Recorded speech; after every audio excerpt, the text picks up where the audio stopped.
भगवान शिव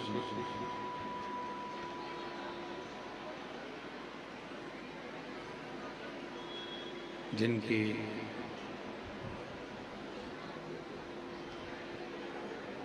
पुनीत पावन पवित्र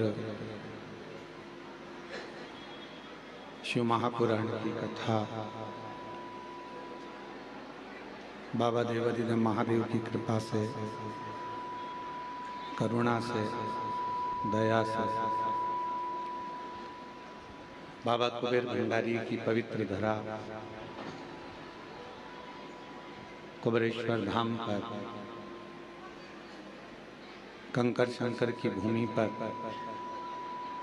श्रवण करने का सौभाग्य प्राप्त हुआ है। दामोदर मास में कार्तिक महीने में स्वर्गीय श्री मायाराम साहू जी, स्वर्गीय श्रीमती सोनवती साहू जी, स्वर्गीय श्रीमती बुधिया साहू जी, स्वर्गीय श्री मोहनलाल साहू जी की स्मृति में श्री दामोदर प्रसाद साहू जी, साहू परिवार, समस्त ग्रामवासी धनोरा के सौजन्य से ये शिव महापुराण की कथा हो रही है। धनोरा ग्रामवासियों को, छत्तीसगढ़ के सभी रहवासियों को ये पवित्र कथा के यजमान बनने की बहुत बहुत बधाई हो। एक बार जोरदार ताली बजाकर इनके लिए साधुवाद। दामोदर मास में दामोदर प्रसाद जी कथा करा रहे हैं। ये शिव की कृपा है, उनकी उदारता है। ये कथा भगवान देवाधिदेव महादेव की कृपा से, करुणा से, उनकी उदारता से चल रही है। कार्तिक का महीना दीपदान का महीना। कार्तिक का महीना भगवान शिव की अविरल भक्ति को प्राप्त करने का महीना है। केवल एक कार्तिक का महीना ही ऐसा होता है जिसमें भगवान श्री हरि और हर का मिलन होता है, जिसको दुनिया देखती है और दुनिया आनंद लेती है।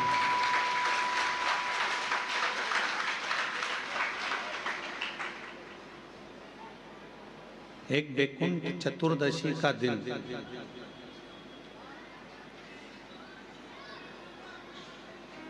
एक ऐसा दिन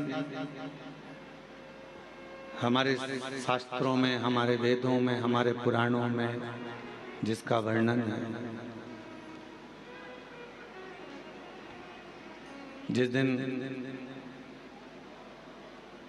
4 महीने का पूरा भार जो भगवान शिव के ऊपर दिया गया था और 4 माह तक भगवान शंकर पूरी सृष्टि का जो संचालन कर रहे थे।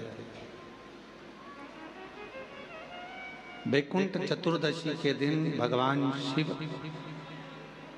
अब वो सृष्टि का पूरा भार भगवान नारायण को दे देते हैं।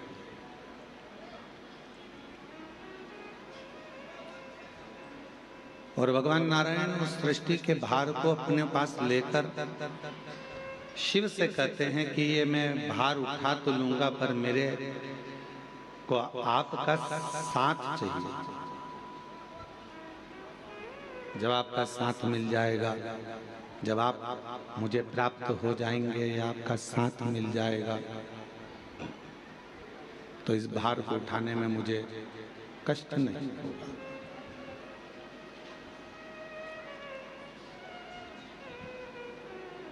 भगवान शिव की कथा और भगवान हरि की कथा आपको और हमको ये प्रेरणा देती है कि अगर कोई कार्य है और उस कार्य को यदि पूर्ण करना है तो सबका सहयोग लेना चाहिए।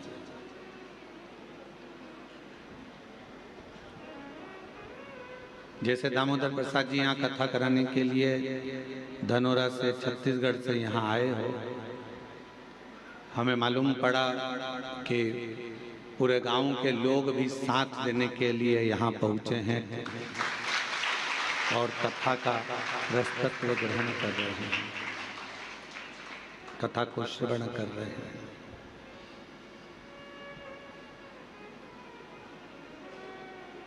वो एक लाइन सब लोग गुनगुनाते हैं, साथ ही हाथ बढ़ाना, एक अगर थक जाए तो मिलके साथ में, और साथ ही हाथ बढ़ाना, एक अगर थक जाए मिलकर साथ निभाना, साथ ही हाथ बढ़ाना।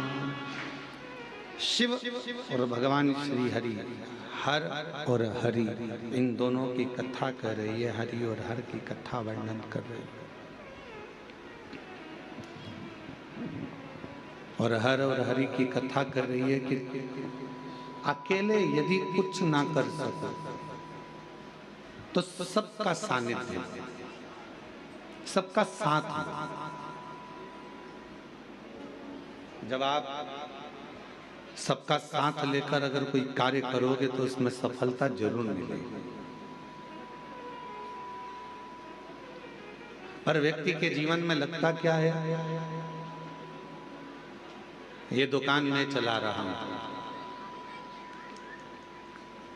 ये कथा मैं करा रहा हूं,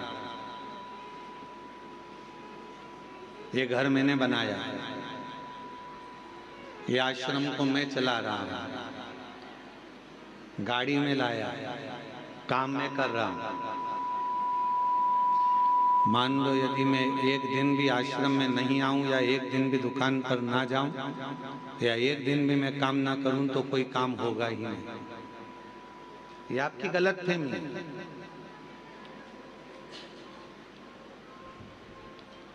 आप हो तो लोग आपको गिन रहे हैं, नहीं होगे तो कोई गिनेगा। मैं गाड़ी लाया ये संबोधन नहीं है, बल्कि ये कहो कि परिवार वालों की एकता, सबका साथ हमारे साथ था, तो बाबा देव अधिदेव महादेव ने ये 5 दिन की शिव महापुराण की कथा सुनने का मौका दिया।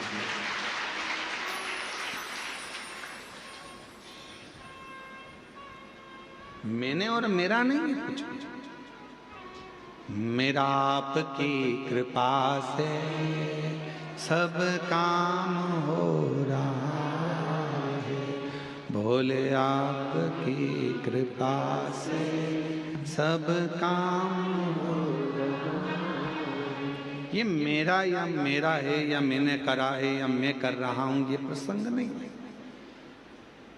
घर बनाया तो घर में जितने सदस्य है, पत्नी है तो उसके भाग्य का भी धन आया, बेटा है तो उसके भाग्य का भी धन आया, बेटी है तो उसके भाग्य का भी धन आया, घर में सास ससुर रह रहे हैं तो उनके भी भाग्य का धन आया, भाई रह रहा है तो उनके भी भाग्य का धन आया, सबके भाग्य का धन आया, तब जाकर ये कार्य पूर्ण हुआ।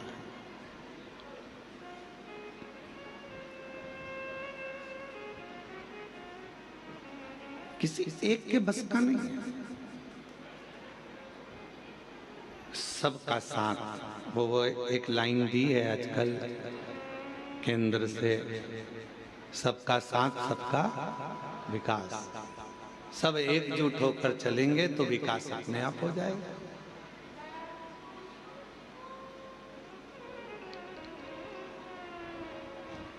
अब आपकी एकजुटता तो बनती नहीं है।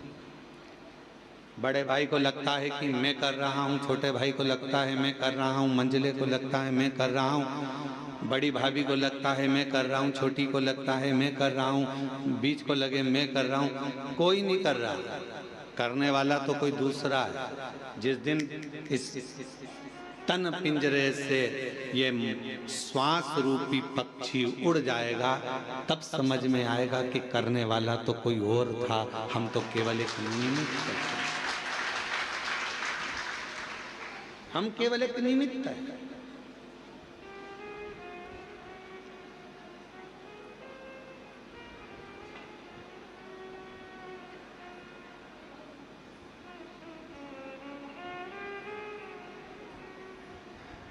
श्वास चल रही है, वो चला रहा है। आप कितना भी प्रयास कर लो, कुबेरेश्वर धाम आप ऐसे जा ही नहीं सकते। एड़ी से चोटी तक का दम लगा लेना तो भी कुबेरेश्वर धाम नहीं पहुंच सकते। सारे ज्योतिर्लिंग चले जाओगे, सारे तीर्थ चले जाओगे, बार बार वृंदावन घूम आओगे, बार बार काशी घूम आओगे, बार बार उज्जैनी घूम आओगे, बार बार आप सब दूर घूम कर आ जाओगे, चाहे हजारों बार नर्मदा नहा लोगे, गंगा नहा लोगे, पर कुबेरेश्वर धाम नहीं पहुंच पाओगे। कब तक? जब तक मेरा कुबेर भंडारी तुमको इशारा ना कर दे, तब तक तुम कुबेरेश्वर धाम पहुंच ही नहीं सकते।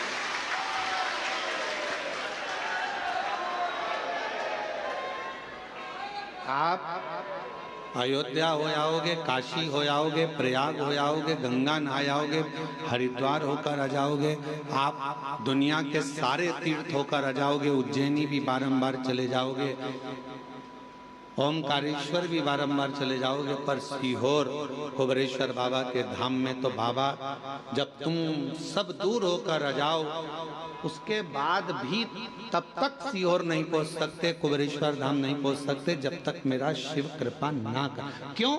क्योंकि यहाँ जो आएगा, कुबेरेश्वर धाम जो आएगा, तो भगवान शंकर को उसकी झोली 3 महीने में भरना ही पड़ेगी, इसलिए सोच कर बुला।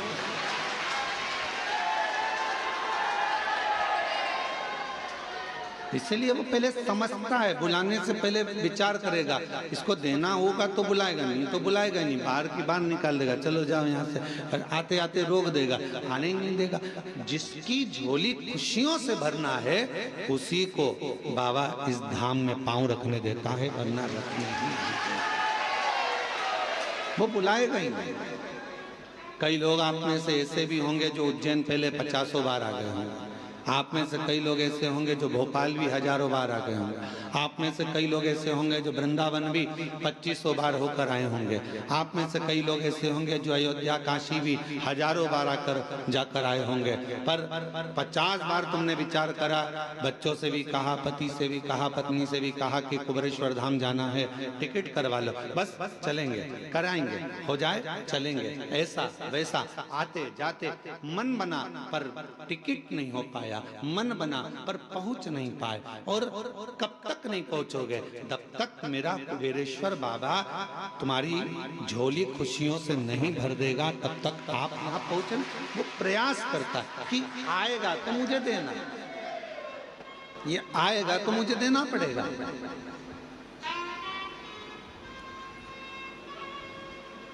अब हम आपसे पूछें, आपके घर में मेहमान आएंगे तो आप पानी पिलाओगे कि नहीं पिलाओगे? बोलो बोलो, जम के बोलो जरा, खिलाओगे। अगर मेहमान रात रुकने के लिए आया तो खाना खिलाओगे कि नहीं खिलाओगे? खिलाओगे ना। तो भगवान भी सोचते हैं कि अब ये कुबेरेश्वर धाम आया है, रुकेगा, इतनी दूर आया है, तो जब किसी के यहाँ मेहमान आता है तो पानी भी पीता है, भोजन भी करता है और उसके लिए व्यवस्था करना पड़ती है। तो शिव भी सोचते हैं अब आ गया है मेरे पास में, कंकर शंकर की पूजन कर दी है, तो अब तो मुझको इसको देना ही पड़ेगा, और रोक नहीं सकता, वो देगा, फिर विचार कर दे।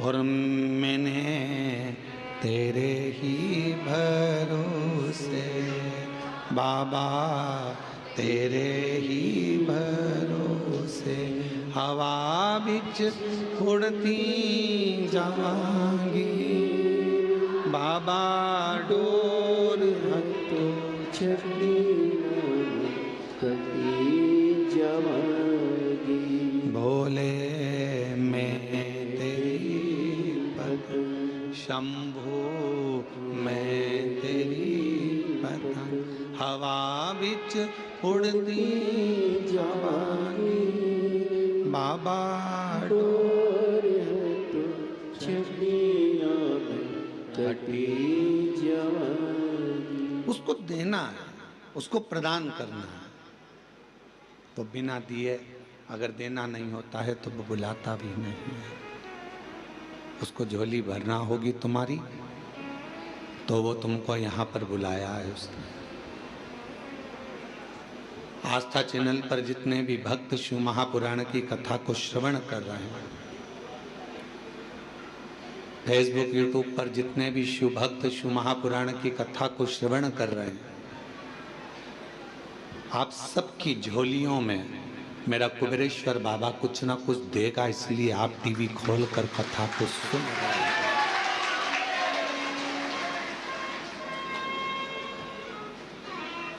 ये दामोदर मास, कार्तिक का महीना शिव की आराधना का बिंदु है। भगवान शंकर की आराधना का केंद्र बिंदु है।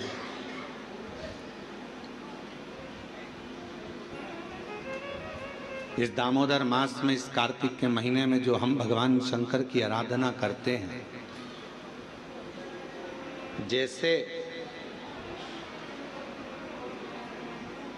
मंदिर में या पंच वृक्ष के नीचे बट वृक्ष, आंवला, पीपल, शमी, बेलपत्र, ये जो पंच वृक्ष हैं, इन पंच वृक्ष के नीचे जैसे दीप दान किया जाता है, शिवालय में, देवालय में, भगवान के मंदिर में दीप दान किया जाता है, या अपने घर के अंदर या घर के बाहर प्रतिदिन दीप दान किया जाता है, तो कार्तिक महीने में अगर भूल से,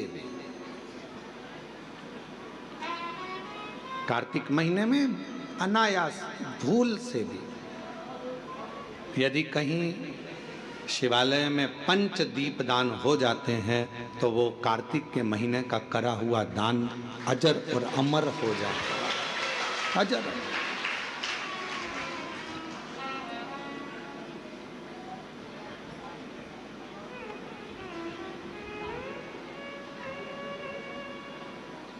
एक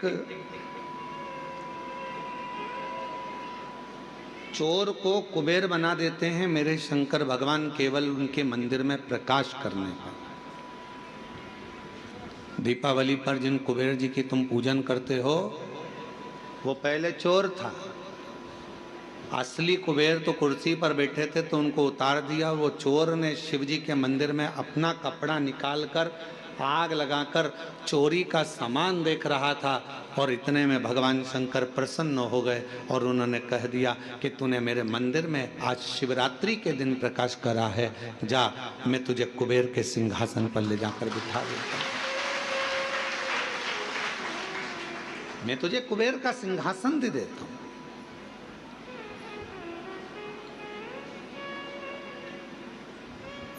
शिवालय का दीपदान हम आप लोगों से भी कहेंगे, कभी एक बार प्रैक्टिकल करो। 1 वर्ष का कोई भिक्षा मांगने वाला भी है ना, बहुत दरिद्रता उसकी जिंदगी में है, बहुत गरीबड़ा है, उसके पास खाने तक के लाले पड़ रहे हैं, तो हम उनसे एक निवेदन करेंगे कि प्रयास करो,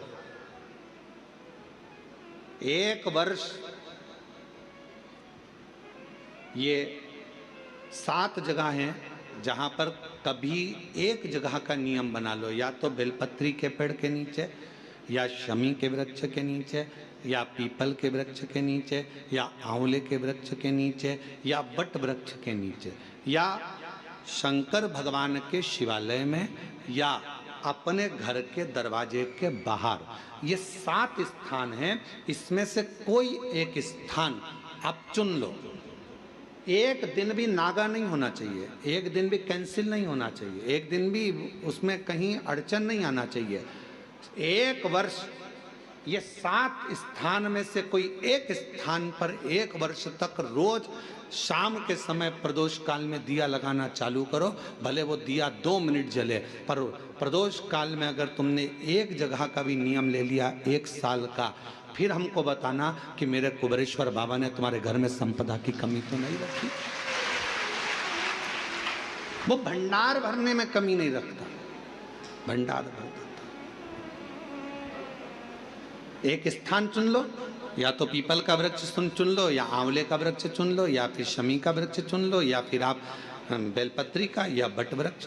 वहां नहीं जा सकते तो शिवालय चुन लो, शंकर का मंदिर। वहां भी नहीं जा सकते तो अपने घर के दरवाजे के बाहर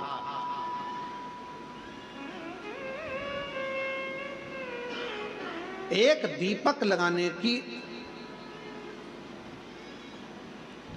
क्रम प्रारंभ कर दीजिए, एक दीपक।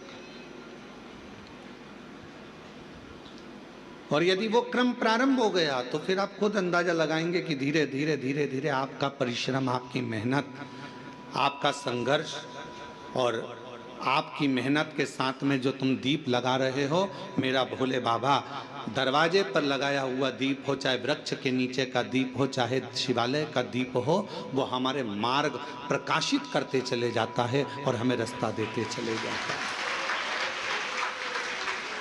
7 स्थान में से कोई सा भी एक स्थान चुन लो कि 1 साल तक मैं यहाँ दिया लगाऊंगी, 1 वर्ष। हम ये नहीं कर रहे कि बहुत सारा उसमें घी भरो। जिस पर भी हो गई तेरी कृपा करुणा वो भव पार हुआ, भव पार हुआ। पापी हो जाए जितना उसका भी बाबा उद्धार हुआ, गिद्ध अजामिल गणिता जैसे तेरे मन को भार, जरा सी हम पर कर दो, जरा सी हम पर कर दो। तेरी कृपा का क्या भरोसा, कब किस पर हो जाए, जरा सी हम पर कर दो, जरा सी। मच्छर काटेगा तो हम मच्छर से शिकायत नहीं करेंगे, हम शिकायत करेंगे तो डॉक्टर से जाकर करेंगे।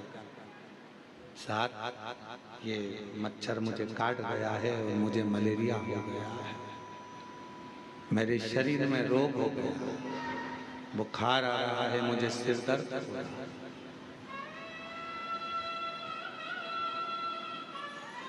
उसी तरह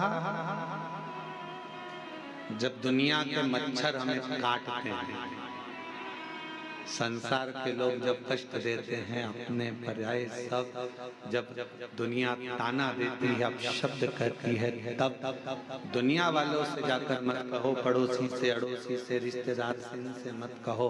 कहना है तो एक बार कुबेरेश्वर बाबा के दरवाजे पर जाकर कहो कि ये तकलीफ, ये कष्ट निभाएगा।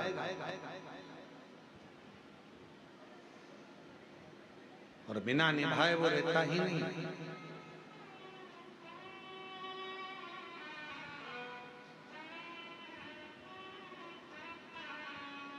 रील में और रियल में बहुत बड़ा अंतर है। रील बनाना सरल है पर रियल लाइफ को जीना कठिन है।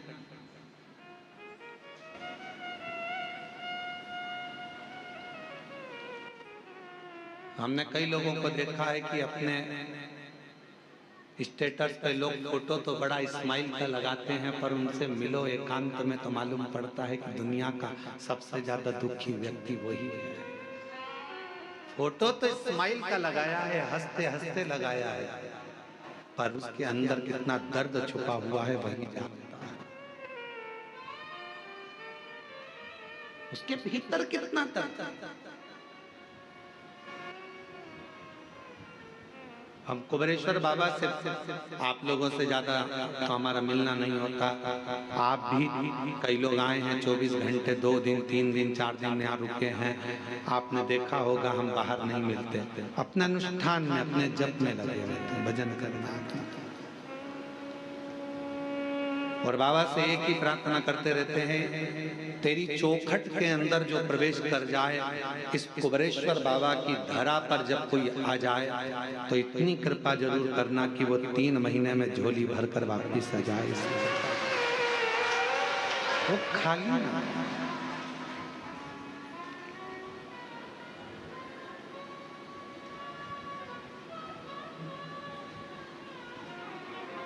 खाली रह गया तो 50 जगह जाकर कहेगा मैं सीहोर गया था कुबेरेश्वर बाबा के यहाँ और इतना सुना था मैंने कि वो देता है, फिर मैं कैसे खाली रह गया।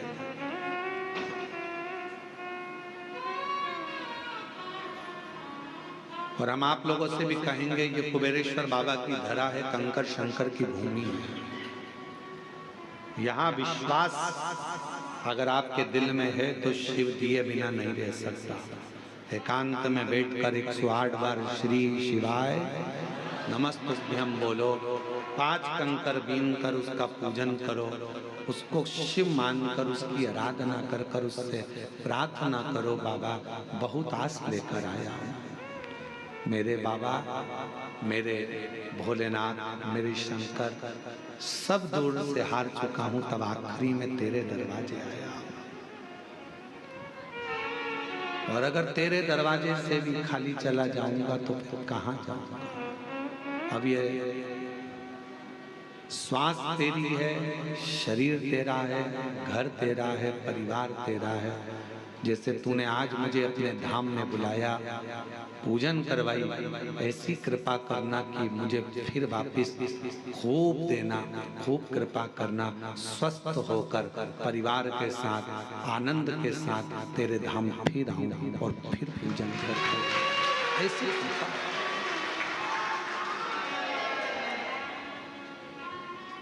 उससे प्रार्थना करो, अपना व्यर्थ समय बर्बाद मत करो। बड़ी मुश्किल से बुलाया है उसने तुमको, अपना समय बर्बाद मत करो। यहाँ घूम लिया, वहाँ घूम लिया, वहाँ घूम लिया, कितना।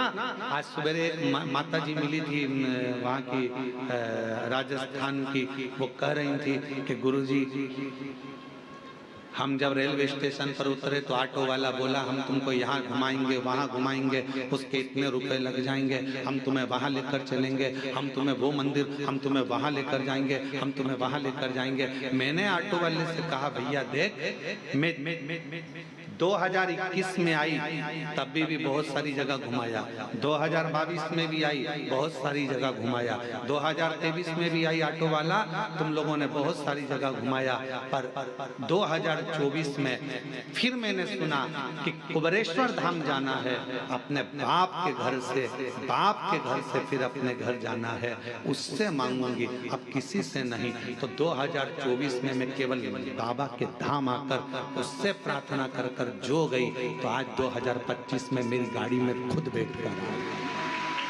स्वयं बैठकर मिलेंगे बहुत, यहाँ चल, वहाँ चल, हम तुझे यहाँ ले चलते हैं, वहाँ ले चलते हैं। बाप एक ही होता है, बाप एक ही होता है। क्यों यहाँ जाना है, वहाँ उससे मिलने आए हो, उससे बात करने आए हो, थोड़ा बैठो उसके। हम भी निकल सकते हैं अपने कमरे से बाहर, हम भी तुम्हारे बीच में घूम सकते हैं, पर क्यों? आप उससे मिलने के लिए आए, उसके दरवाजे आए। सीहोर वाला महाराज तो आपको चवन्नी भी नहीं दे सकते, देगा तो वो करोड़पति बनाकर तुमको फिर बुलाएगा। आप हमसे मिलने नहीं, आप उससे मिलने के लिए आए, आप हमारे लिए नहीं। कथा सुनना है, कथा भी क्या है? शिव के मिलन का बिंदु।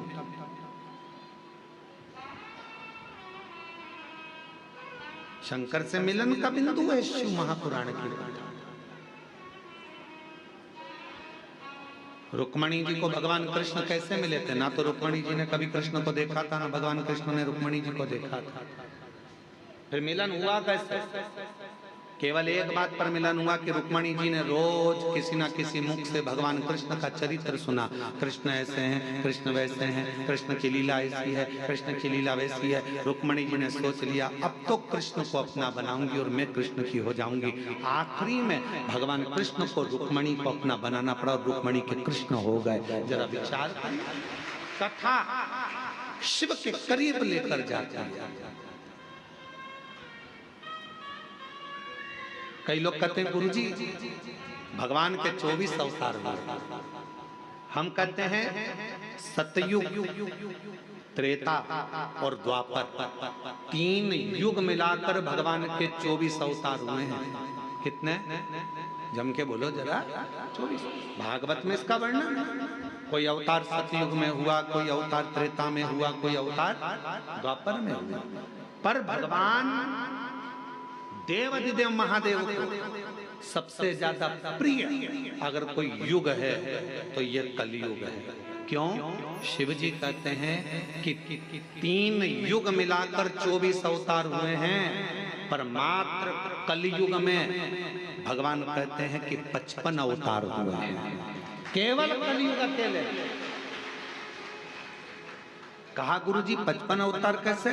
तो किसी ने पूछा कि केवल अकेले कलयुग में भगवान के 55 अवतार? हाँ, कभी श्रीमद् वल्लभाचार्य जी के रूप में, कभी श्री रामानुजाचार्य के रूप में, कभी श्री निम्बार्काचार्य के रूप में, कभी नामदेव जी के रूप में, कभी मीराबाई के रूप में, कभी कर्माबाई के रूप में, कभी तुकाराम जी के रूप में, कभी छत्रपति वीर शिवाजी के रूप में, कभी स्वामी समर्थ के रूप में, कभी रामकृष्ण परमहंस के रूप में, कभी स्वामी विवेकानंद के रूप में। ये भगवान के ही तो अवतार है।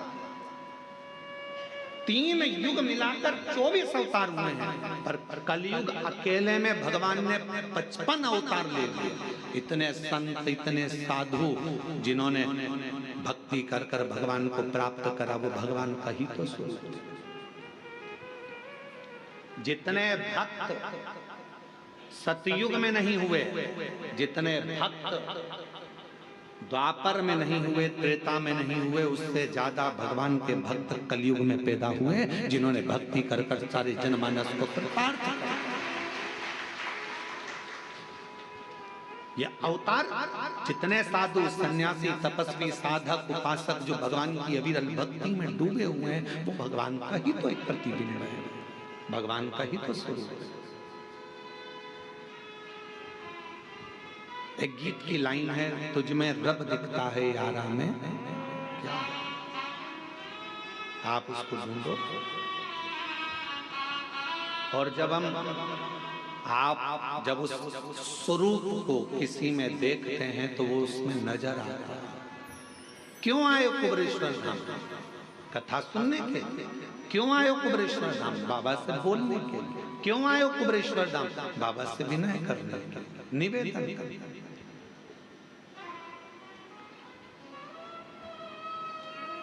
क्यों व्यर्थ है?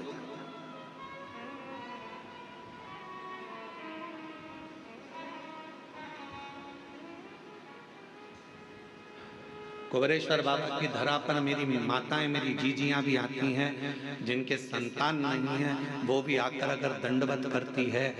वहाँ की मिट्टी जब वो सोती है प्रणाम करती हैं, उस रज को अपने शरीर पर लगा लेती हैं, उसको प्रणाम करती हैं, नमन करती हैं। तो माँ कहीं ना कहीं किसी रूप में ना जाने वो पृथ्वी माता भी कृपा कर कर कहीं शिव को कंकर शंकर का स्पर्श होकर उसका गोद भरा जाए।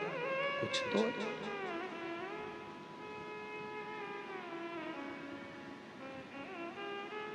रील बनाना सरल है, पर रियल लाइफ को जीना कठिन है। स्माइल देकर रील तो बना लोगे, थोड़ा नाटक भी कर लोगे, हंस भी लोगे, बोल भी लोगे, आनंद ले लोगे। रक्षाबंधन आएगा तो बहन भाई राखी बना के रील बनाएंगे, फिर दिवाली आएगा तो दिया लगा के रील बनाएंगे, दशहरा आएगा तो रावण के साथ रील बनाएंगे, फिर कोई त्योहार आएगा तो उसके साथ रील बनाएंगे। रील बनाना सरल है, पर जितना प्रेम राखी पर तुम रील में दिखाते हो, क्या उतना प्रेम ओरिजिनल में रखते हो?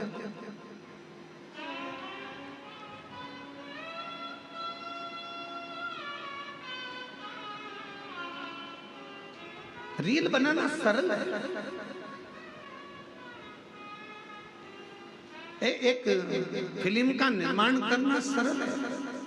पूरी फिल्म में देखो, एक लड़का बता देते, एक लड़की बता देते, एक दो दुश्मन बता देते, और पूरा घुमा फिरा कर झगड़ा, लड़ाई, पंगड़ा सब दिखाएंगे। आखिरी में फिल्म कहाँ खत्म होती है? जहाँ लड़का लड़की की शादी होती है। ठीक है, बोलो बोलो जम के तो बोलो। फिल्म का वहां पर एंड हो गया। पर हकीकत में फिल्म का तो वहां एंड हो गया, पर अब बताना था फिल्म वालों को कि शादी के बाद क्या क्या होता है। अब सास को निभा, ससुर को निभा, रिश्ते निभा, जेठानी को निभा, ननंद को निभा। फिल्म ऐसी बनना चाहिए कि जिसमें रियल लाइफ हो और जिसमें यह दिखाया जाए कि ननंद बहन होती है, सास माँ होती है, ससुर पिता होता है, जेठ देवर ये हमारे अपने होते हैं, जिनको निभाया जाए, तोड़ा नहीं जाए। रियल बनाना सरल है पर रियल लाइफ को जीना कठिन।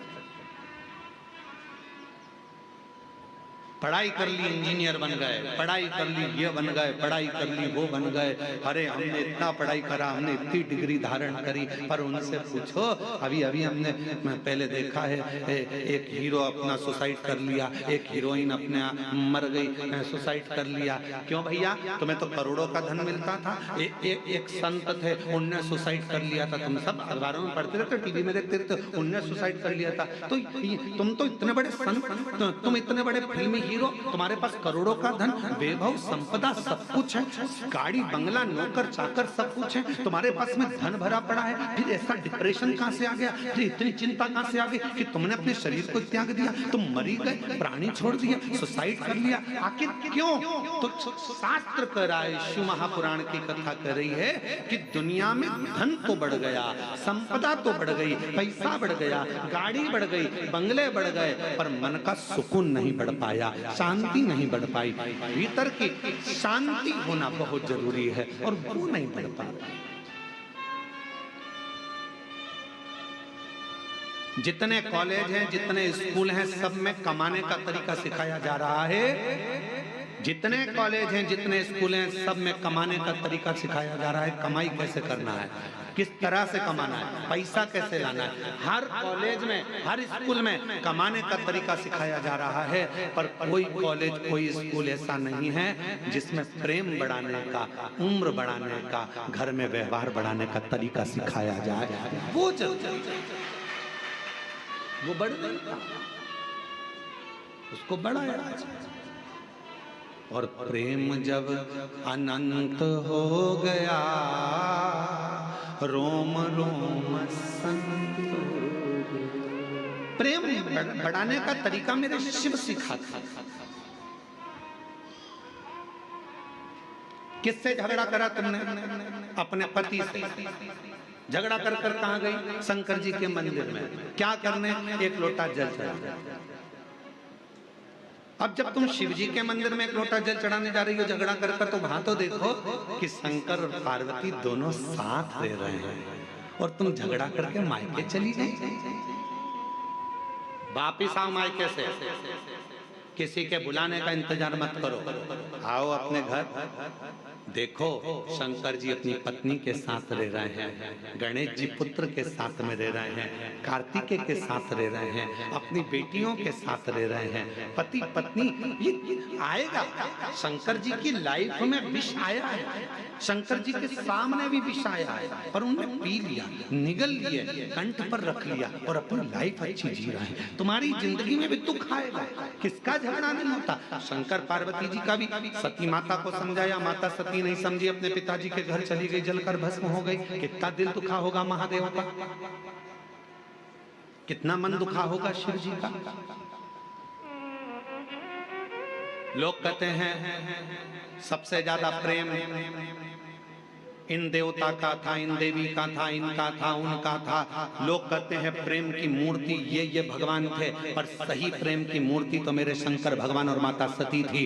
शायद शिव जैसा प्रेम किसी ने नहीं करा, शायद माता सती जैसा प्रेम किसी ने नहीं करा। अपने पिता के घर में जब अपने ही पति का अपमान होता देख लिया तो सती माता ने प्राण त्याग दिए। कितना प्रेम करती होगी माँ सती अपने शिव से, और कितना प्रेम भगवान शंकर करते होंगे कि सती माता जलकर भस्म हो गई, कंधे पर धर लिया, तांडव रच दिया, मेरी पत्नी, उसकी याद में गले में मुंडों की माला पहन ली और बचा कुचा था। मेरी पत्नी मर गई तो उसके तन की भस्म को, राख को अपने शरीर पर लपेट लिया कि मेरी पत्नी की राख है। इतना प्रेम शिव अपनी सती से करते थे और इतना प्रेम सती अपने शिव से करते थे। ये प्रेम है, ये प्रेम। केवल मैसेज में लिख देने से आए,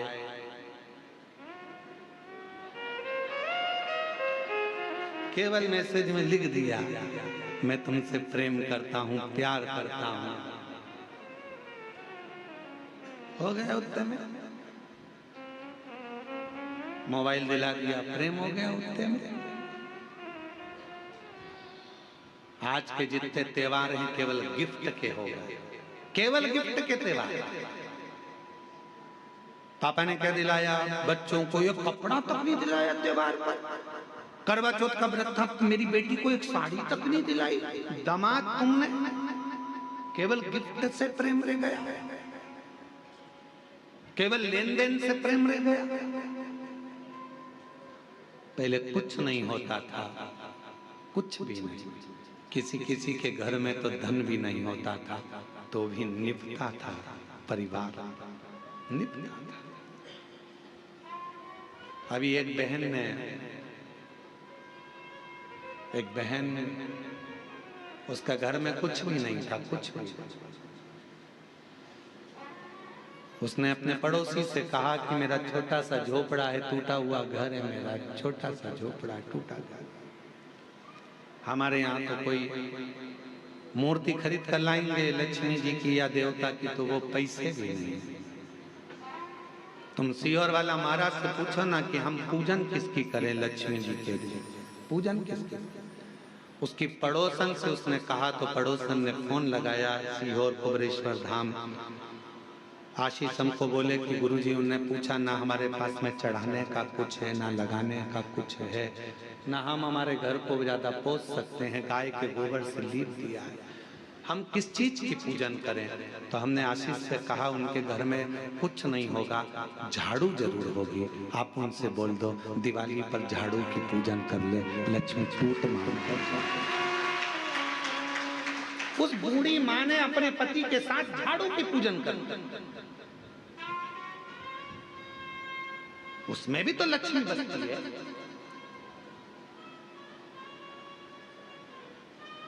ढेर संपदा होगी तो भगवान रीझेगा, ये शिव पुराण कभी नहीं कहते।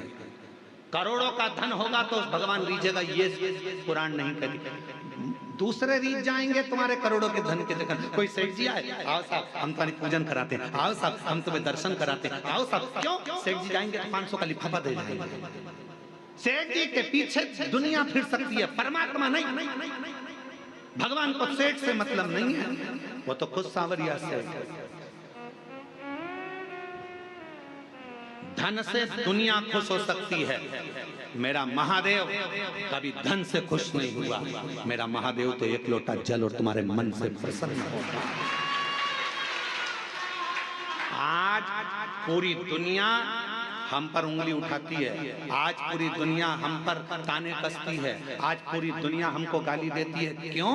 क्योंकि सीहोर वाले महाराज ने शंकर जी की पूजन को इतना सरल कर दिया कि दुनिया के लोग कहीं नहीं जाते, केवल एक लोटा जल लेकर शिव जी के पास पहुंच जाते हैं और दुनिया के लोगों का दुख मिट गया, तकलीफ मिट गई। इतने पत्र आते हैं रोज, यहाँ दर्शन करने वाले आते हैं, उनका काम हो जाता है तो यहीं पर पत्र लिखकर ऑफिस में जमा कर जाते हैं।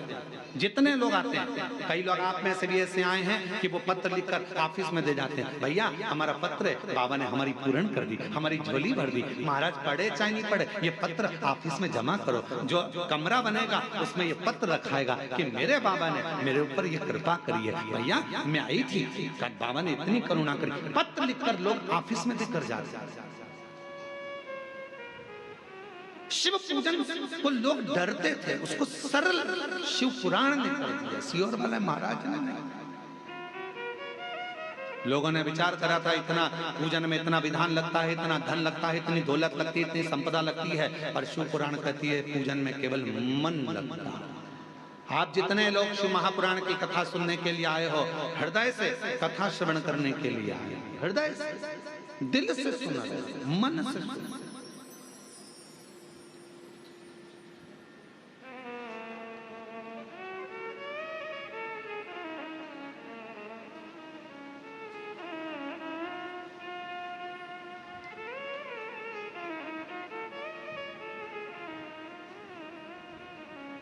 उसका अनुभव आप स्वयं करेंगे, आप स्वयं।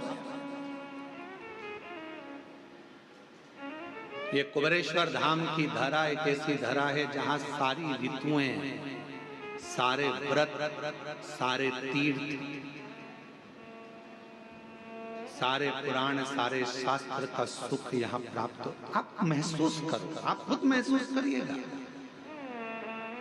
और जो लोग 2-3 दिन से रुके हैं वो महसूस कर रहे होंगे। अभी भी हम नहीं कहेंगे, आप तो भरचक गर्मी के दिनों में आओ तो भी तुम महसूस करो। तीनों ऋतुओं का दर्शन होगा आपको। सुबह 4 बजे से लेकर यहाँ 11 बजे तक आपको, सुबह 4 बजे से 11 बजे तक यहाँ शीत ठंडक का महसूस होगा। भरचक गर्मी कितनी भी गर्मी पड़े, दोपहर में यहाँ शाम को 4 बजे तक ऐसा महसूस होता है कि जैसे बहुत ग्रीष्म था। और 4 बजे के बाद शाम को 7 बजे तक प्रदोष आरती तक ऐसा लगता है कि हल्की हल्की पानी की बूंदें कहीं से आ रही हैं, चेहरे पर आकर गिरी है, कहीं जल वृष्टि है। सारी ऋतुएं दर्शन कराती हैं, सारी।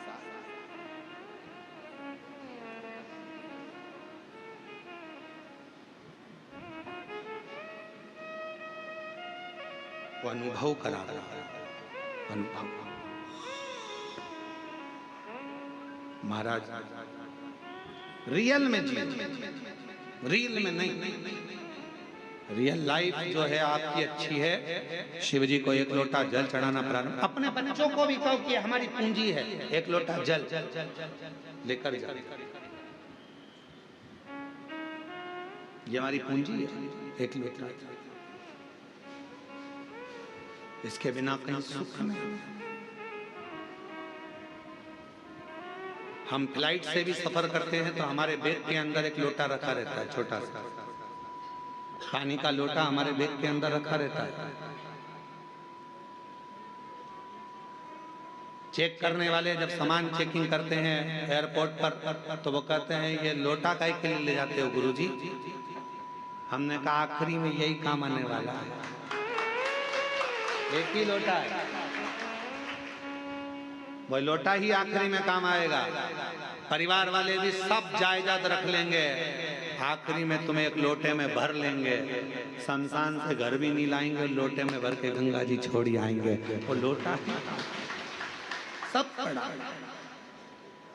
ये बेभाव धन दौलत संपदा सब सब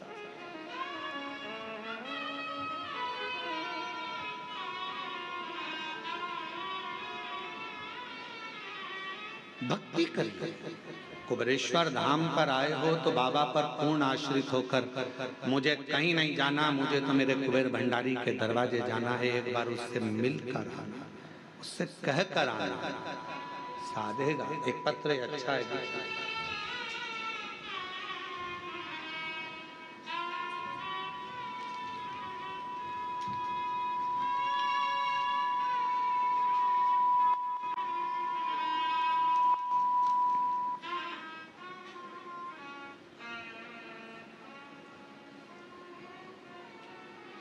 मैं चित्तौड़गढ़ जिले के रावत भाटा शहर की रहने वाली हूँ। मेरा नाम चंद्रकला मीणा है। कहीं बैठी हो तो हाथ हिला सकती हैं और एक बेलपत्र लेने के लिए पीछे वाले रास्ते से आ सकती हैं। चंद्रकला मीणा है। आपका बहुत बहुत धन्यवाद गुरुदेव। मेरा पुत्र रोहित मीणा की अप्रैल में बहुत तबीयत खराब हो गई, उसके फेफड़ों में पानी भर गया। डॉक्टर ने साफ मना कर दिया, हम इसे नहीं बचा सकते, ये बचेगा नहीं, हम इसे बचा नहीं सकते। मेरे को लगा कि मेरा बेटा नहीं रहा, क्योंकि डॉक्टर ने डायरेक्ट अंदर से आकर बाहर कह दिया कि हम नहीं बचा सकते। पति भी रोए, हम भी रोए कि बेटा हाथ से चला गया। मेरे को लगा कि मेरा बेटा नहीं रहा, पर गुरुजी मैंने हार नहीं मानी। मैंने कहा जो काम डॉक्टर नहीं कर सकता फिर आखिरी में शिव जरूर करेगा। गुरुदेव, सिस्टर जो नर्स थी उसने कहा था कि बेटा बचेगा नहीं, उसने भी कह दिया नहीं बचेगा, लास्ट है। पर एक काम करो, वो सियोर वाला बाबा, वो सियोर वाला बाबा कथा में कुछ ना कुछ बताता रहता है, अगर उसका कोई एक उपाय भी तुमने कर लिया तो ये पक्का है ये बच सकता है। हम अस्पताल के पास में मोबाइल रखकर सुने, उसमें आपने रात्रि 9:15 वाला उपाय बताया और डॉक्टर ने तो कह दिया कि अब इसको ले जा सकते हो, अंतिम है ये, इसको घर में श्वास आखिरी निकले तो इसको ले जाओ। हमने कहा डॉक्टर साहब थोड़ा सा रुको, थोड़ा सा। कथा सुनकर शिव के मंदिर दौड़ी, जल भरकर लाई, जल लाकर बेटे के मुख में दिया। डॉक्टर ने पूछा क्या दे रहे हो? हमने कहा आप कह रहे हो कि अंतिम श्वास है तो गंगा जल ही समझ।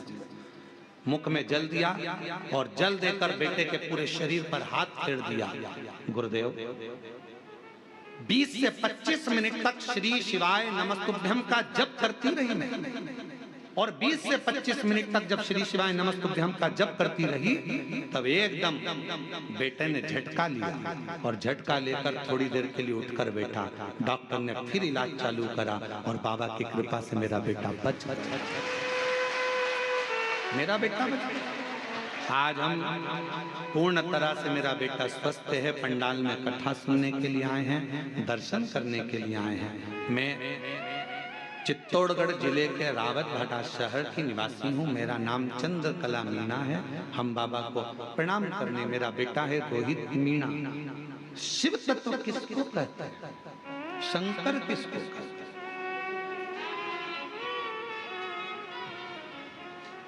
और जब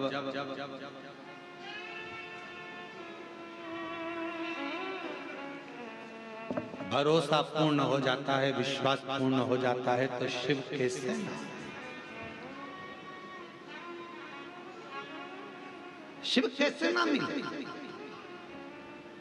कहीं पर भी बैठकर आप कुबेर भंडारी को जब पुकारते हो, कुबेरेश्वर बाबा का स्मरण करते हो तो शिव तत्व आपके करीब न होता।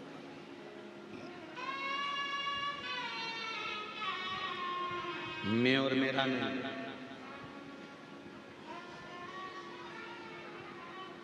कई लोग जब ऑनलाइन कथा होती है कुबेरेश्वर धाम से तो लोग जजमान बनते हैं, अपने अपने घरों में बैठकर कथा सुन, वो नहीं आ पाते, घर में बैठकर भी जजमान बन जाते हैं।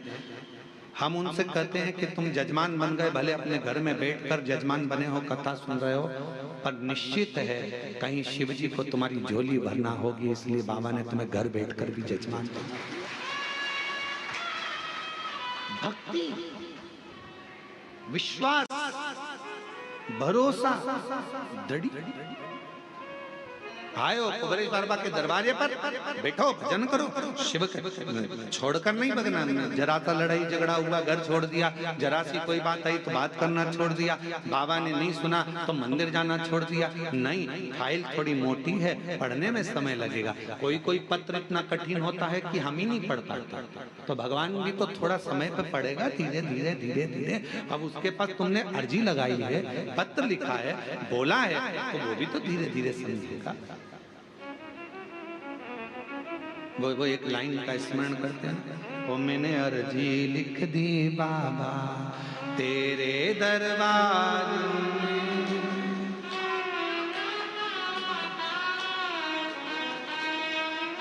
हे बाबा मैंने तो अर्जी लिखी है तेरे द्वार पर आकर तुझसे विनय कराए, निवेदन करी, प्रार्थना करी, कोई आडंबर नहीं। शिव महापुराण की कथा कहती है शंकर को भजने वाले को कोई आडंबर की जरूरत नहीं है, तुम जैसे हो वैसे ही बने रहो। आज का जमाना बड़ा विचित्र है। आज के समय में दुश्मनों से डरने की जरूरत नहीं है, आज के जमाने में, आज के समय में बनावटी लोगों से डरने की जरूरत है। दुश्मन से मत डरो, पर बनावटियों से डरो। आज का जमाना दुश्मन से डरने का नहीं है, दुश्मन से तो तुम लड़ लोगे, पर जो बनावटी जिंदगी जी रहा, अच्छे अच्छे बनकर तुम्हारे पास में आ जाते हैं, भैया जी, भाभी जी, काकी जी, काका जी करके बड़े तुम्हारे प्रेमी बनते हैं और बाद में तुम्हें चूना लगाकर चले जाते हैं। दुश्मन से मत डरो कलिकाल में, पर बनावटी जिंदगी जीने वालों से डरो, जो बनावटी रूप रखकर तुम्हारे करीब में आते हैं और तुम्हें धोखा देकर चले जाते हैं। बनावटियों से डरो।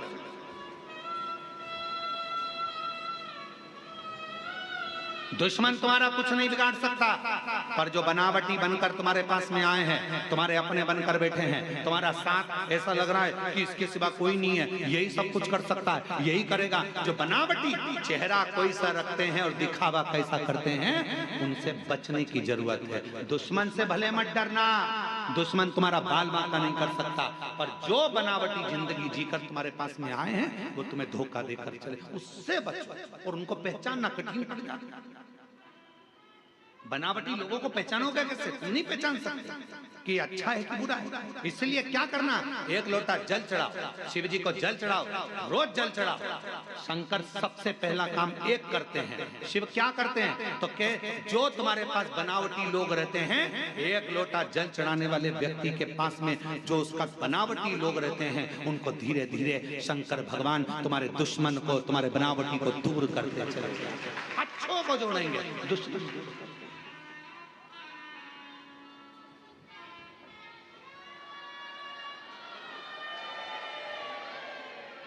आ गई आवाज, आ गई। बनावटी लोगों से बचिए थोड़ा। दुश्मन तुम्हारा बाल बांका नहीं कर सकता, पर बनावटी से बचिए। कौन? किसी ने पूछा, क्यों गुरुजी शंकर भगवान ने किसी को भी अपना अच्छा एक भी गण ऐसा नहीं बनाया जो ठीक ठिकाने का हो? शंकर जी के गणों को देखो, एक भी ठिकाने का है? अरे बोलो तो जम के। शिव जी ने भगवान नारायण के पास जाकर देखो तो जय विजय पार्षद हैं, ब्रह्मा जी के पास जाकर देखो तो उनके ये पार्षद हैं, अब इंद्र के पास जाकर देखो अप्सराएं और गंधर्व बैठे हुए हैं। शंकर जी के पास में एक भी ठिकाने का गण नहीं है, एक भी। भूत प्रेत डाकनी पिशाचनी, किसी के 12 मुंह, किसी का मुंह, चेहरा ही नहीं है किसी का।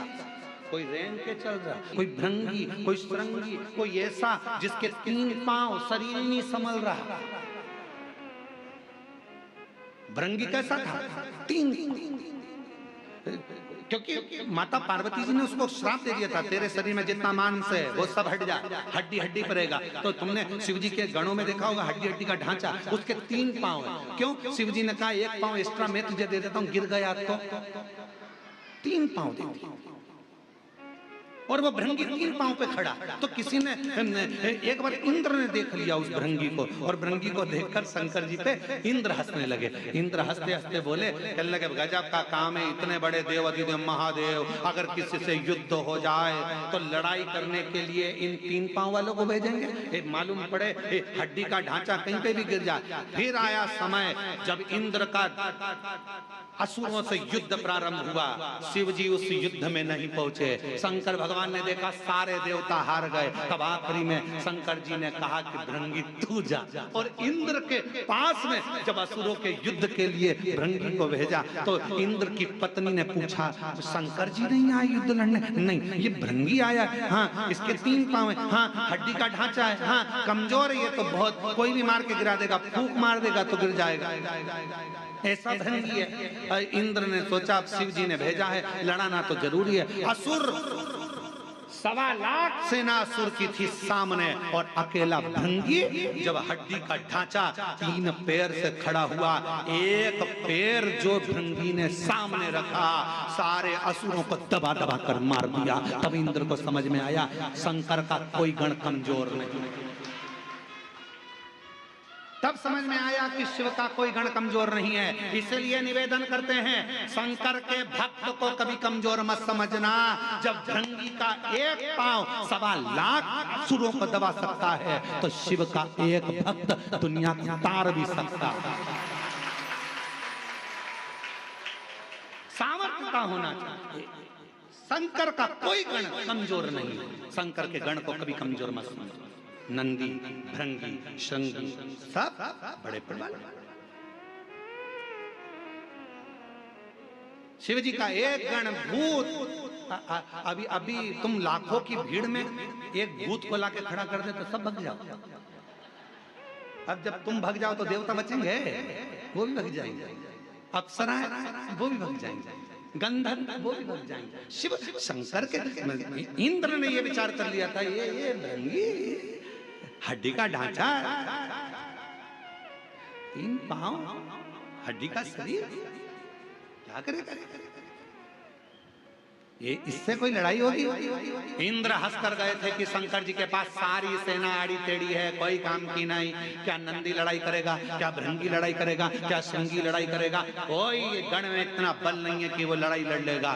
तब शिव जी ने अपना बल दिखाया 2 बार, एक बार और दिखाया। कब? जब ब्रह्मा जी झूठ बोले। जब ब्रह्मा ने झूठ बोल दिया, तब शंकर जी ने अपना एक गण और प्रकट कर लिया। वो था काल भैरव। देवता भी देखकर घबरा गए। दादा, शंकर जी के नख में इतनी दमदारी है कि ब्रह्मा जी का सिर काट सकते हैं। इनसे मत भिड़ना, इनसे मत भिड़ना। और मेरी जीजियों, मेरे जीजाओं, मेरी बेटियों, बेटाओं, मेरी माताओं, मेरे बुजुर्ग माता पिता के तुल्य आप सब विराजमान हैं। निवेदन करूंगा, एक लोटा जल जो चढ़ाता रहता है शिव को, वो शंकर का गण कहलाता है। फिर वो गण से दुनिया भी एक तरफ होती है।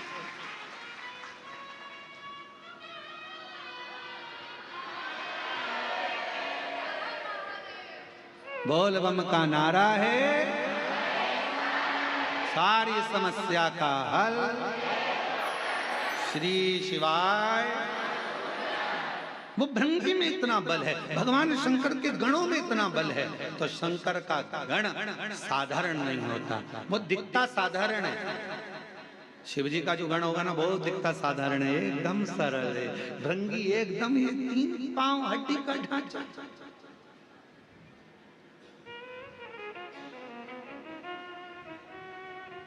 दिखता सरल है। इसमें कुछ भी नहीं है, दमदारी नहीं है, बिल्कुल ऐसा रहता है, ऐसा इतना सरल दिखे ही नहीं।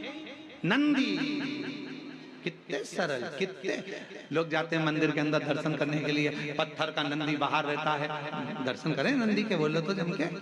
पत्थर का नंदी बाहर रहता है, लोग दर्शन करते हैं, सोचते हैं, विचार करते हैं, नंदी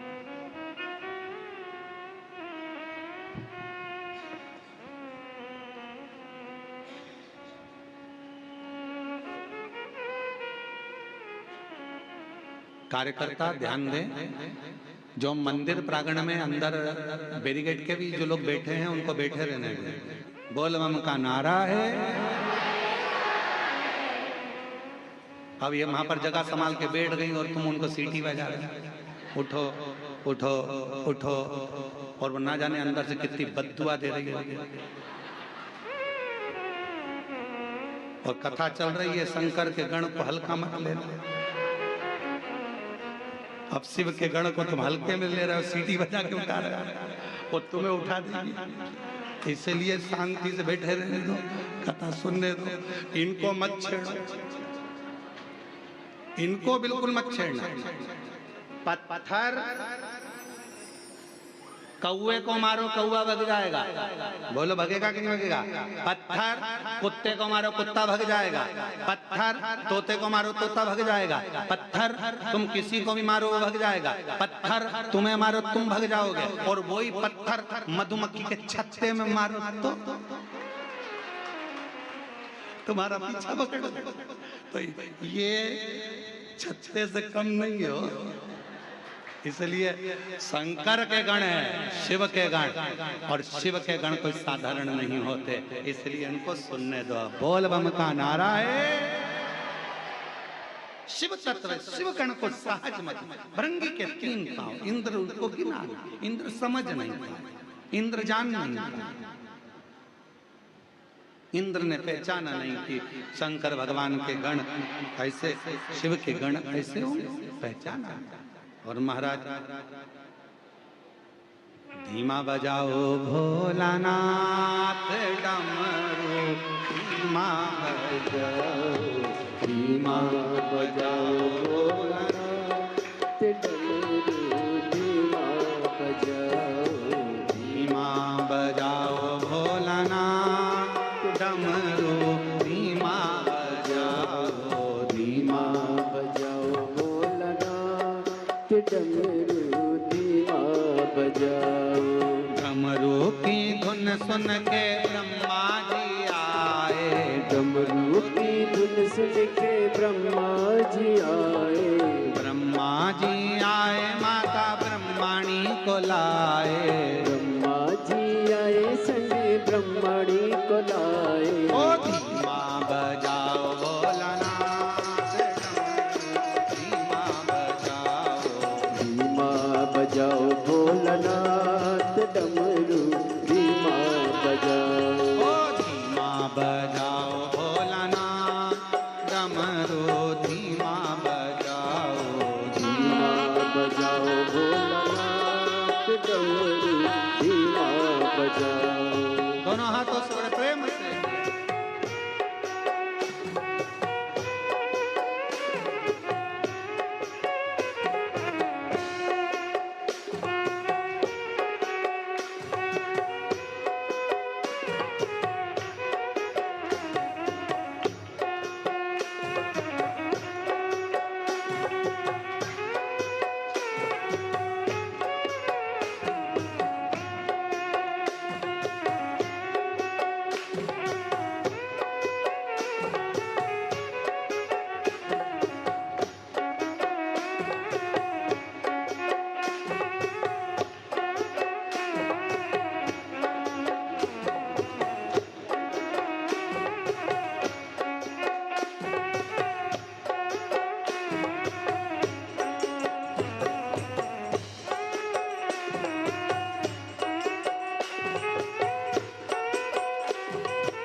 जय हो।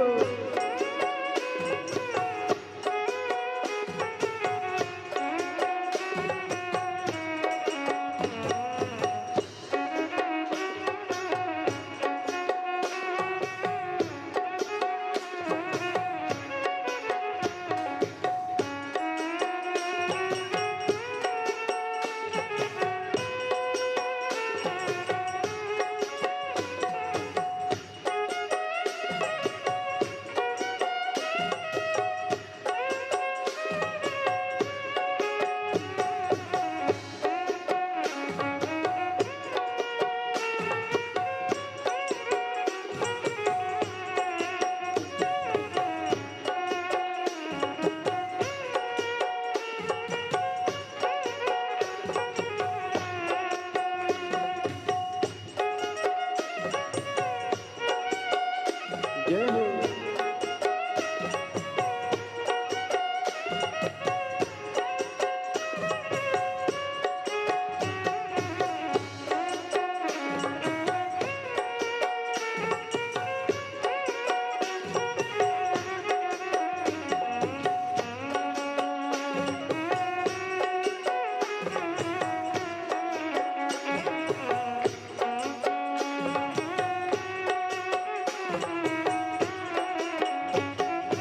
डमरू की धुन सुन के ब्रह्मा जी आए, डमरू की धुन सुन के विष्णु जी आए, डमरू की धुन सुन के विष्णु जी आए, डमरू की धुन सुन के विष्णु जी आए, डमरू की धुन सुन के विष्णु जी आए, डमरू की धुन सुन के विष्णु जी आए, विष्णु जी आए संग लक्ष्मी जी को लाए, विष्णु जी आए संग लक्ष्मी जी को लाए।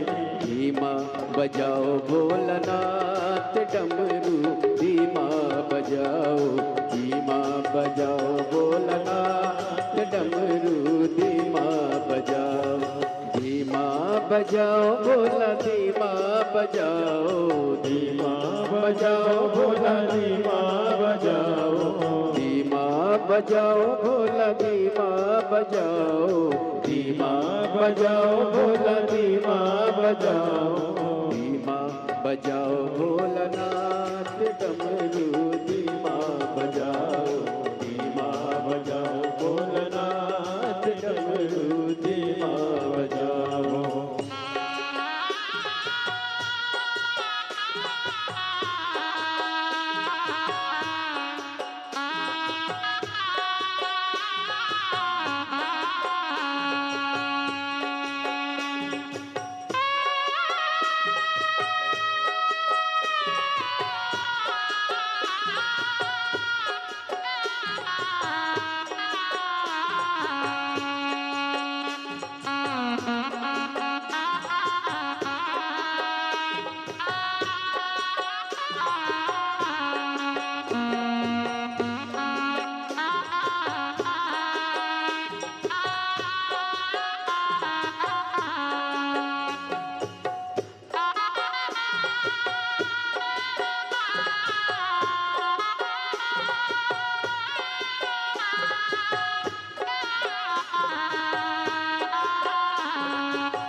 डमरू की धुन सुन के कान्हा जी आए, डमरू की धुन सुन के कान्हा जी आए, डमरू की धुन सुन के कान्हा जी आए, डमरू की धुन सुन के कान्हा जी आए, कान्हा जी आए संग राधा जी को लाए, कान्हा जी आए संग राधा जी को लाए।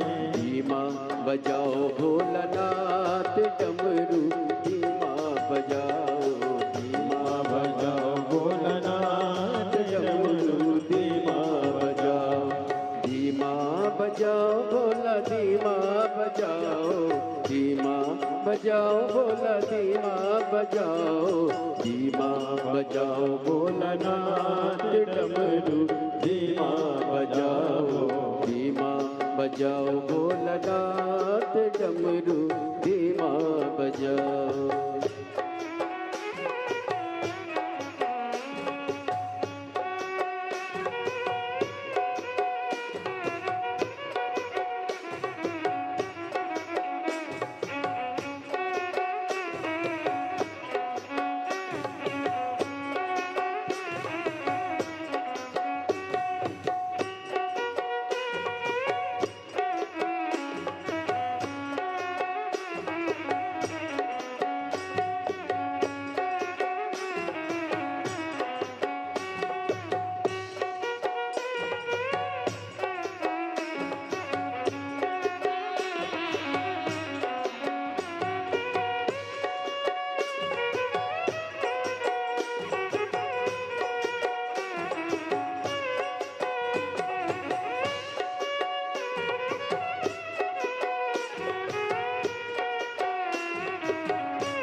के राम जी आए, डमरू की धुन सुन के राम जी आए, डमरू की धुन सुन के राम जी आए, डमरू की धुन सुन के राम जी आए, राम जी आए संग सीता जी को लाए, राम जी आए संग सीता जी को लाए, धीमा बजाओ भोलानाथ डमरू, धीमा बजाओ, धीमा बजाओ भोलानाथ डमरू, धीमा बजाओ, धीमा बजाओ भोलानाथ डमरू, धीमा बजाओ, धीमा बजाओ भोलानाथ डमरू, धीमा बजाओ, धीमा बजाओ भोलानाथ डमरू, धीमा बजाओ, धीमा बजाओ भोलानाथ डमरू, धीमा बजाओ, डमरू धीमा बजाओ, भोलानाथ डमरू, धीमा बजाओ, भोला धीमा बजाओ, डमरू धीमा बजाओ, डमरू धीमा बजाओ, डमरू धीमा बजाओ, डमरू धीमा बजाओ। महादेव है। अपने स्थान पर बैठकर भगवान देवाधिदेव महादेव से प्रार्थना करिए, विनय करिए, निवेदन करो, बाबा को अपने मन का भाव कहो और दिल से बाबा को प्रार्थना। जहाँ जगह मिले वहाँ बैठकर बाबा को विनय करें।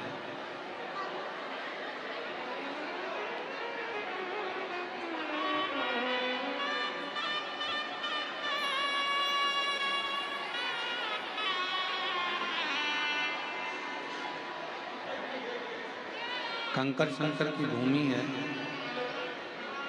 जहाँ भी आपको जगह मिल जाए वहाँ बैठ जाइए। बड़ी दूर दूर से आप लोग आए हैं। आज कथा का चतुर्थ दिवस है। आज कथा की शिवरात्रि है। कल कथा विराम हो जाएगी। कल कुबरेश्वर बाबा का अन्नकूट महोत्सव भी, बाबा की अन्नकूट की झांकी का दर्शन इसी जगह पर होगा। यहीं पूजन होगा अन्नकूट का, और अन्नकूट प्रसाद सब लोग भोजन ग्रहण कर कर सब अपने अपने गंतव्य की ओर, घर की ओर जाएंगे।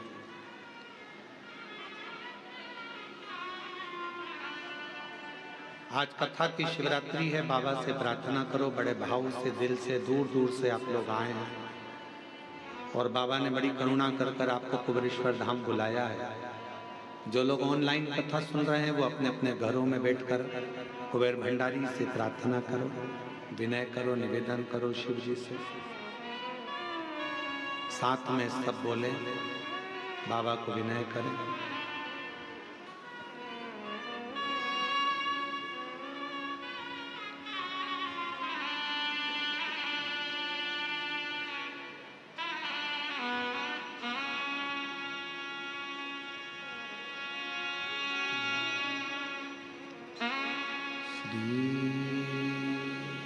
शिवा नमस्तु श्री शिवा नमस्तु श्री शिवा नमस्तु श्री शिवा नमस्तु श्री शिवा नमस्तु। भोला सब दुख काटो, ओ भोला सब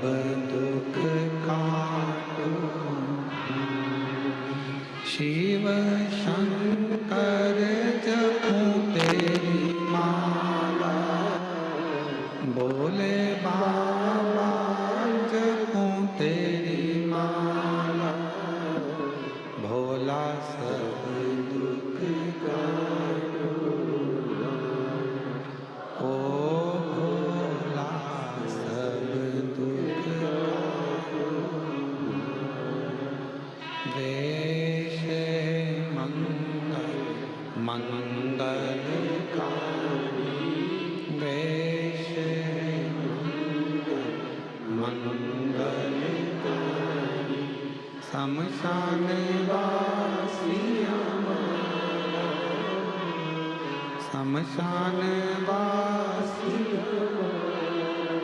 ओ भोला सब दुख काटो,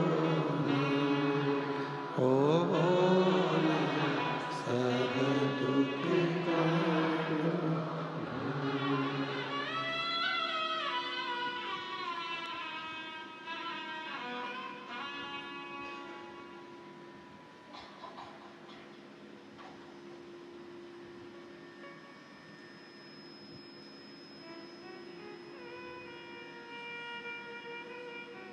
बाबा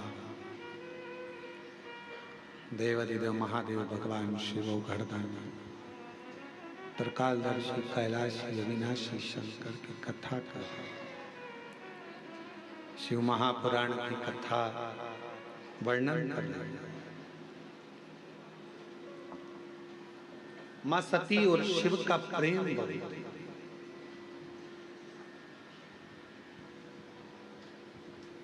सती मैया जब पिताजी के घर में पहुंची हैं, उनको समझाया गया, शिव जी ने समझाया, ऐसा नहीं कि नहीं समझा। गुरु कुछ ना देगा पर गुरु की दृष्टि सब कुछ दे देगा।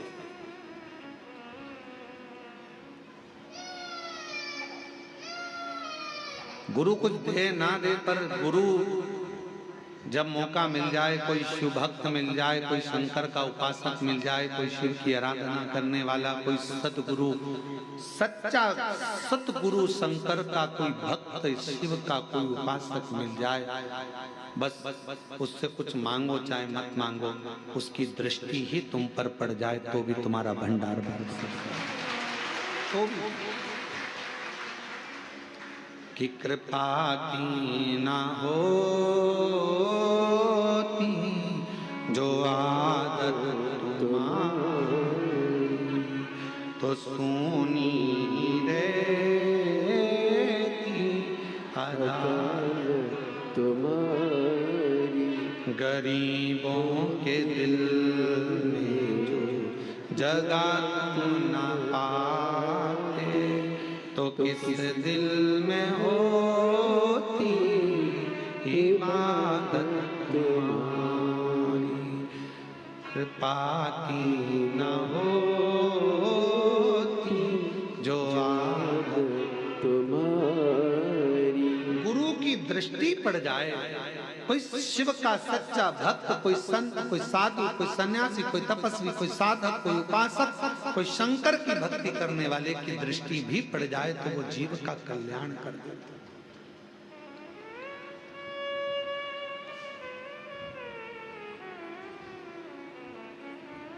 हमारा मट्टी का पहले पुराना घर में जो मट्टी का चूल्हा था, पूरे जितना बड़ा परिवार है, सारे परिवार में तो गैस की टंकी थी, स्टोव भी थे अच्छे अच्छे, पर पिताजी के पास इतना धन वैभव नहीं था, तो मट्टी का चूल्हा था और एक लंबी सी फुकनी थी। देखिए तुम लोगों ने, ऐसी होती है वह, ऐसे गोल गोल गोल गोल गोल गोल गोल गोल गोल गोल, और एक फूक मारो। हम हमारी माता जी से कहते थे इसमें तो राख ही राख है, इसमें तो कुछ है ही नहीं, आगी होगी नहीं, कैसे करेंगे क्या करेंगे। तो माँ कहती थी रुक जा, भी फूक देते हो। जो फूका उसमें एक छोटी सी चिंगारी, फिर माता जी ने उसमें लकड़ी डाली और वो छोटी सी चिंगारी ने उस चूल्हे में आग। गुरु फुकनी की तरह जब कोई भक्त किसी सच्चे गुरु के पास जाता है तो वो शिव नाम की ऐसी फूंक मार देता है कि उसके अंदर शिव की ज्योति जलने लगती है, फिर उसका कल्याण होना प्रारंभ हो जाता है, दुख मिटना लगता है।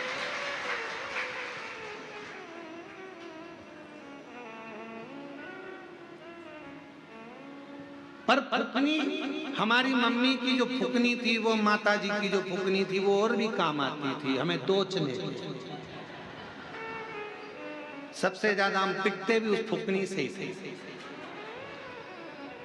पढ़ती खूब थी तो समझ में आता था कि गुरु थोड़ी सी फूक देकर तुम्हारे भीतर जो शिव भक्ति की चिंगारी है उसको प्रकट कर देता है, तुम्हारे अंदर शिव की भक्ति दे देता है और तुम्हारे दुख को मिटा देता है। और कभी कभी तुम अगर शिव भक्ति में नहीं लगते, फिर गुरु फूकनी से अर्थात अपने ज्ञान की भाषा से तुमको थोड़ा थोड़ा चोट भी देता है कि कहाँ भटक रहे हो, सारी दुनिया में भटक कर देख लिए, अब एक बार उस शंकर के मंदिर में एक लोटा जल लेकर चलना।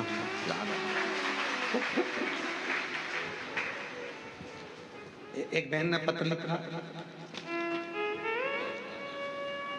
प्रीति नरसिंह शिवहरे, हम जिला ग्वालियर के रहने वाले। कहीं बैठी हो प्रीति जी? प्रीति नरसिंह शिवहरे आप ही ग्वालियर से हैं। गुरुदेव, शादी के 24 साल हो गए थे और 24 साल तक हमारे घर में औलाद नहीं हुई। गुरुदेव, जब 24 वर्ष शादी के हो गए, ऐसा कोई डॉक्टर नहीं जिसका इलाज ना करवाया। गुरुदेव, बाबा उनके यहाँ गए, सबसे पूछा पर कोई संतान नहीं, हिम्मत तो हार गए थे। तब एक रिश्तेदार के कहने पर पहली बार टीवी पर कथा सुनी और सफेद आंकड़े की जड़ का प्रयोग किया। जब गर्भ नहीं ठहरा तब हम लोग सीहोर आ गए। सीहोर में आकर कुबरेश्वर बाबा की भूमि पर आकर रात्रि का विश्राम किया, बाबा से विनती करी, कंकर शंकर पूजन करी और गुरुदेव बाबा ने ऐसी कृपा कर दी कि अगस्त 2024 में बाबा की कृपा से सोमवार की अष्टमी के दिन 24 साल के बाद पुत्र रत्न की प्राप्ति हो गई। बाबा को हम प्रणाम करने के लिए, शादी के 24 साल के बाद बाबा ने हमको औलाद दी है। गुरुदेव 24 वर्ष, रोते नहीं अब तो खुश हो, बाबा ने दे दिया। आंसू पोछो, पहले आंसू पोछो। शंभू शंभू प्रणाम करो, बाबा को प्रणाम करो, जल्दी नमन करो। शंभू शंभू शंभू शंभू प्रणाम करो, लो प्रणाम करो।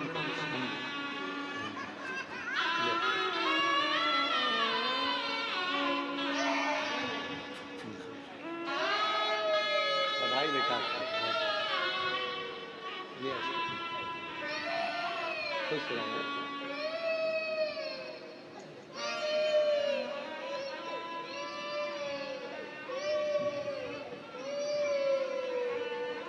शादी के 24 साल बाद हुआ है। एक बार जोरदार ताली बजाकर स्वागत करिए।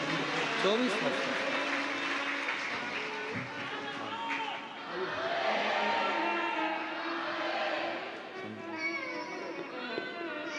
और जो जैसी भावना लाया वो वैसा ही फल पाया, जो जैसी भावना लाया वो वैसा ही फल पाया, नहीं खाली उसे लौटाया वो मन हर्षाया, और कर दिया माला माल काशी वाले लुटा दिया काशी वाले। जिस कामना से जो भाव से आप आए उसने स्वीकार किया।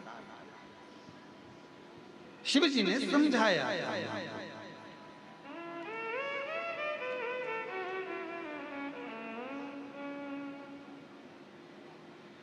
शंकर भगवान शिव जी एक गुरु का काम करते हैं और गुरु शिव गुरु है, शंकर गुरु है।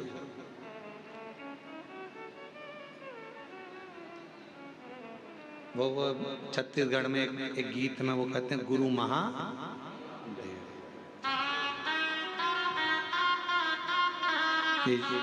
शिव गुरु शंकर गुरु का कार्य करते हैं और गुरु जैसे ज्ञान का प्रकाश जला देता है कि शिव भक्ति को करो, भजन करो, शिव नाम लो, स्मरण करो, वो फल देगा, वो गुरु।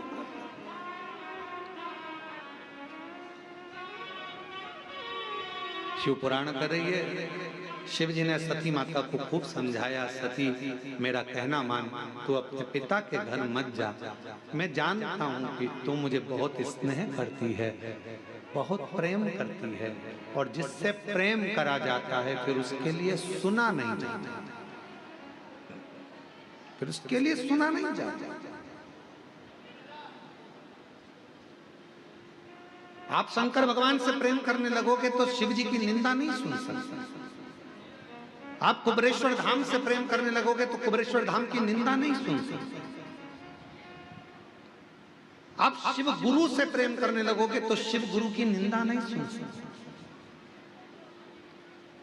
जब प्रेम बढ़ता चले जाता है तो फिर निंदा अंदर रहती नहीं, हम सुन नहीं सकते।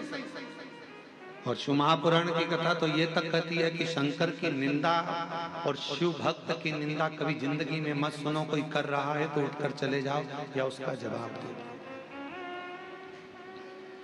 हम निंदा नहीं सुनते। तुम्हें जल चढ़ाना हो तो चढ़ाओ, वरना हम नहीं सुनेंगे। तुम्हारा मन पड़े तो तुम मंदिर जाओ, तुम्हारा मन पड़े तो जल चढ़ाओ, पर शंकर जी की हम निंदा नहीं सुनेंगे, हम नहीं सुन सकते। एक पत्र अच्छा है, देखो कितना सुंदर भाव उसमें लिखा है।